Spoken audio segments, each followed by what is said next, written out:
Hi, I'm Francis, COO at AWL Electricity, a company chosen by the Canadian Consulate to represent the innovation of our country. Over the last 15 years, there's been $2 billion invested in wireless power. However, all of that money has been invested in the two same technology, which have clear limitation. This led many companies to shelve wireless power innovation. This is why we've built a completely new wireless power technology, which removed those limitations.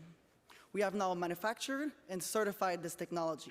If you want to know why Forvia, a Tier 1 automotive supplier, Infineon and Worth Electronic made us their official partner, come see our live demo at the Windjammer 1 room in the basement, and we will be raising $15 million in 8 months. I would now like to introduce Eugenio Gonzalez from Plug and Play and Harvin Purashottam, Global Head of City Venture. Thank you.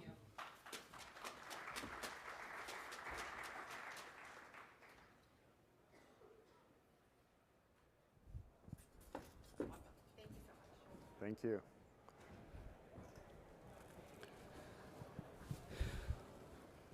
Hello. Hey, folks. All right, excellent. This is a very difficult task for two reasons. One, Arvin has a wealth of knowledge that we would like to share with you guys, but two, we know that we're everything that's standing between you guys and lunch. We got to keep them awake. So we're going to cover 5 topics, but first and foremost, why don't you give us a little bit of an introduction about you, Arvin? Maybe I'll go next, and then we can go into the questions. Yeah, absolutely. Thank you, Eugenio. Before I start, just want to say congrats to Jim, to Christina. This event has come a long way, and congrats on all the success. It's great to see the activity here and the level of engagement from so many corporates from various verticals, and so that's fantastic to see. Arvind Purushottam, I lead City Ventures. I've been at City now for over 13 years. Before coming to City, I came from the traditional venture capital world. I was a partner at a firm called Menlo Ventures, and I've been at City Ventures all these 13 years, enjoying the ride in Fintech. Great. Folks, my name is Eugenio. I'm a partner at Plug and Play Ventures. We're the world's largest corporate innovation platform. We work with more than 500 corporate partners, helping them with innovation, which is basically getting them an edge over their competition. We're also one of the most prolific investors that are out there, doing a lot of checks at the pre-seed, seed, and Series A stage. And so I'm very excited today, Arvind, to talk a little bit more about City Ventures. Obviously, in addition to overseeing City Ventures, you do a lot of different activities within the organization. You also advise the City Impact Fund. Maybe a good place to start would be with a quick recap or overview of City's investing activities, and how do you balance the different objectives between financial returns and the social impact goals of the double bottom investments that you're doing? Yeah, absolutely, Eugenio. I think we were lucky to start investing in Fintech and in sort of doing strategic investing starting in 2010, 2011 timeframe, so for 13 years.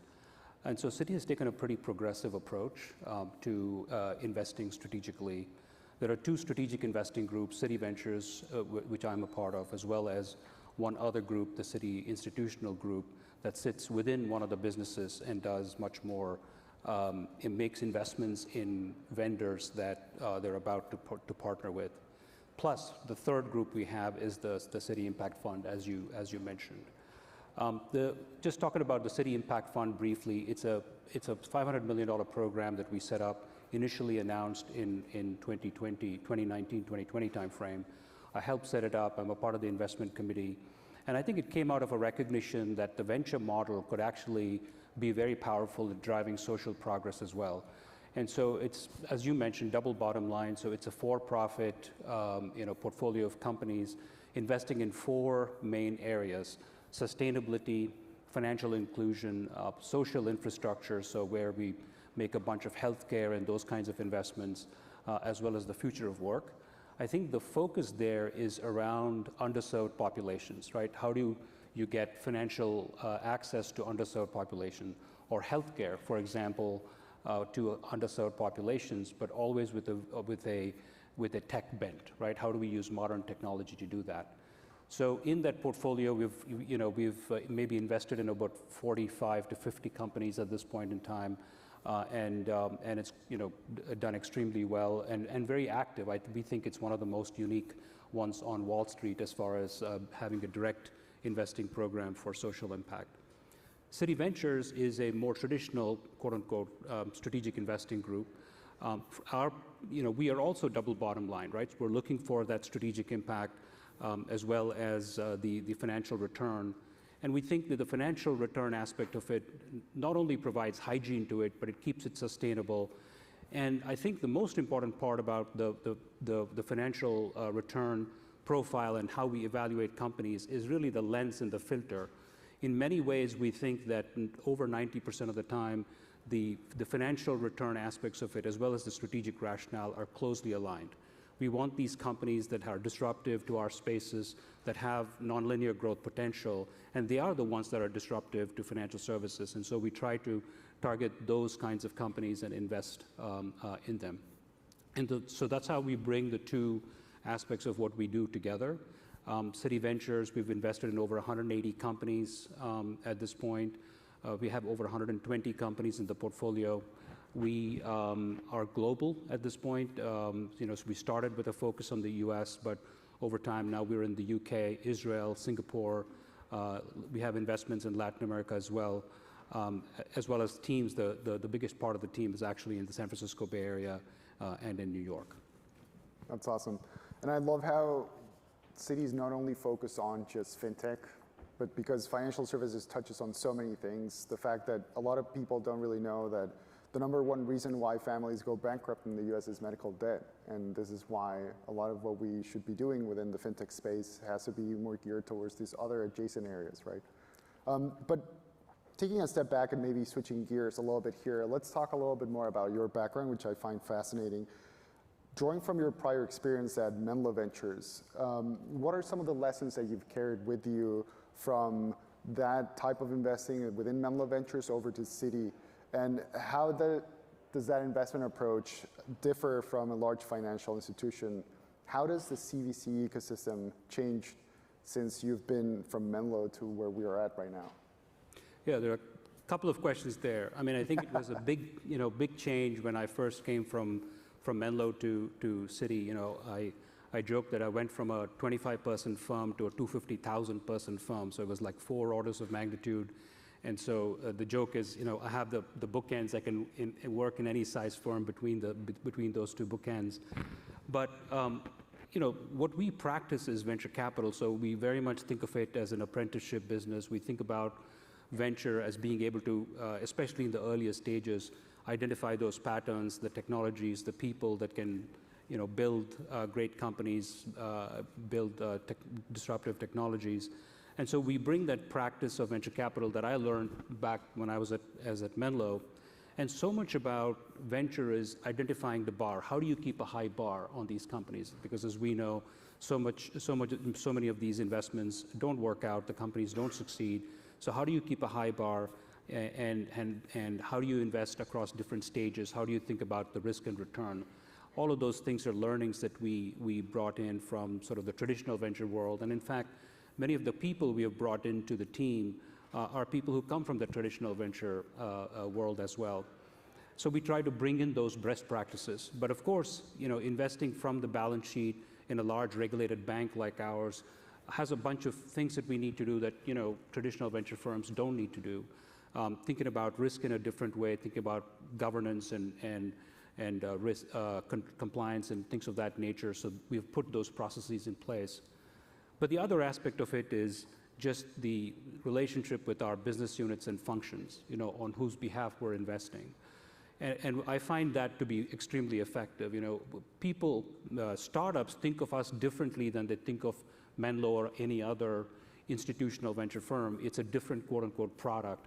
The value proposition we bring is different. So first of all, most institutional firms are fairly stage specific. We're stage agnostic. We keep the model and the ownership needs flexible because of that. Secondly, we bring in our business unit or our functional partners very early into the process. For example, last week our CIOs and head of ops and tech were visiting us for the whole week, and we probably put in 15 companies in front of them in areas of interest. So we align their interests with the companies that we bring in so that we can create those opportunities, identify technologies and the like. So we were, we were able to do that successfully across many different businesses. And the companies that, come and meet with us and work with us get a lot in the bargain, just get exposed to the tech folks or the financial services folks, learn about different spaces that they care about. Sometimes, tech entrepreneurs are less familiar with financial services and they end up, getting that from Citi, and then really learn how to work with a large partner, which is a critical part of their success, or maybe, right? And so that works out very, very well for us. One of the things that you mentioned is how you're helping the different stakeholders at Citi. And I want to double click on that and perhaps talk a little bit about how partnerships are a key thing about what you guys do in terms of accelerating growth. Now, can you share an example of potentially a successful collaboration that you've had in delivering some capabilities onto Citi's business? You asked me about how I, came from Menlo and then came into a strategic investing role. And one of the things that's very different about what we do is the amount of time we spend with our businesses and functions. Maybe 20% of our time just being very aligned with our businesses. And the reason that's important is, we're in the fortunate position of being able to invest ahead of the business. So we don't always need a business sponsor to make an investment. And so we're able to be active, we're able to move fast. But then it's important to make those investments actually work for Citi. So that means it needs to get piloted, commercialized, et cetera. The learnings need to be disseminated into the business. And so I think we have a very active model with our businesses and functions. One recent example in financial services is a company called Wildfire. Citi recently announced and launched something called Citi Shop, which is a Chrome browser extension. So Citi card members can actually get loyalty points and helps them shop. It applies coupons automatically and so on and so forth. And it's an interesting investment for us. We were early on an investor in a company called Honey that PayPal ended up acquiring, and this is sort of the white label version of that for issuers like Citi. And so we did that in partnership with a company called Wildfire that's based in Southern California. And so that's an example on the financial services side. But we also invest in enterprise technologies. And so in the software development, continuous delivery space, if you think about innovation, and so much of that is now software and how quickly you can actually roll out and deliver software, we invested in a continuous delivery software technology company called Harness. So we invested in Harness, we brought it into our tech groups, and then we eventually ended up becoming partners and big partners of Harness. And that's really helped us with the speed of innovation at Citi. If you think about our 40,000 developers and 6,000 to 7,000 custom apps that we have across the globe. And so those are both examples where we became investors and we also became customers. And Citi has an investment banking business. We have a commercial banking business. We have a wealth business. And so over time, it can actually be a multi-pronged relationship with some of these startups. That's fascinating. I love the example of Honey because they're also a portfolio company, or we're a portfolio company of ours. You mentioned speed of innovation, and maybe for the folks here at the audience, one of the things that they're all eager to understand is how do you foster a culture of entrepreneurship and experimentation within a large institution like Citi? Yeah, well, so one of the things that I already referenced, about 20% of our time spent with our businesses. So it takes a variety of approaches, I guess, to do that. And it's somewhat tailored to the specific situation. One business unit might be different from another business unit and so on.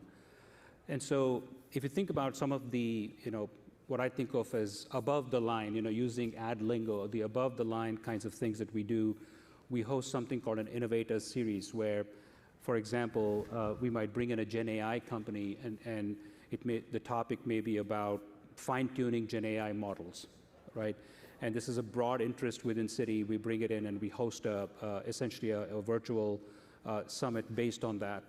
And that's sort of the above the line type of activities where we bring in sort of learnings and insights from the startup world. Then there's also more bottom up type of activities. So we work with these business units, identify areas of interest, and then we host a demo day, very thematic and very targeted. And that increases our hit rate, right? We don't, if we're walking away with 50 to 70% hit rate of these companies actually getting pilot opportunities, that's a very positive thing. And initially, we used to have people, and there are sometimes still people at Citi in New York who are less familiar with the startup world. They're saying, hey, can I meet a startup because I want to just learn about something? And so we've kind of gone through the education with our business partners as well, saying, look, it needs to be a win-win.